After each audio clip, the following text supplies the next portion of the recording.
త్వరలో భోగాపురం ఎయిర్పోర్ట్ ప్రారంభం కానుండడంపై సంతోషం వ్యక్తం చేశారు వైఎస్ఆర్సీపీ అధినేత వైఎస్ జగన్. ఉత్తరాంధ్ర అభివృద్ధిలో భోగాపురం ఎయిర్పోర్ట్ కీలక పాత్ర పోషిస్తుందనడంలో ఎలాంటి సందేహం లేదన్నారు. ప్రధాని మోదీ చేతుల మీదుగా విమానాశ్రయం ప్రారంభం కావడం భోగాపురానికి అంతర్జాతీయ స్థాయిలో ప్రత్యేక గుర్తింపు తీసుకువస్తుందని ఆకాంక్షించారు.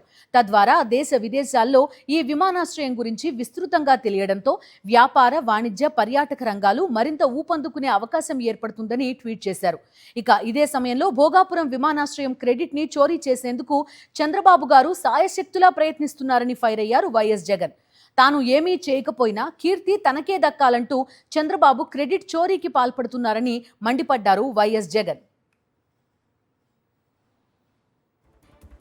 భోగాపురం విమానాశ్రయం కోసం మీరు నిజంగా ఏం చేశారో కనీసం మీ మనస్సాక్షినైనా ప్రశ్నించుకోండని చంద్రబాబుకు హితవు పలికారు వైఎస్ జగన్.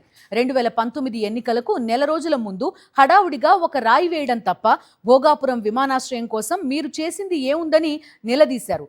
జూన్ 2020లో నిర్మాణం కోసం GMR సంస్థతో కన్సెషన్ అగ్రిమెంట్ కుదుర్చుకోవడం నుంచి land acquisition, R&R, site clearance, NOCలు, భద్రతా అనుమతులు, నీరు, విద్యుత్, ఇంటర్నల్ రోడ్లు, ఏరోనాటికల్ సర్వీసులు, ఆర్థిక సమీకరణ వరకు ప్రతి కీలకమైన ప్రక్రియ పూర్తయింది తమ ప్రభుత్వంలోనే అన్నారు వైఎస్ జగన్. పని వైఎస్ఆర్సీపీది, ప్రచారం చంద్రబాబుది అంటూ ఎద్దేవా చేశారు.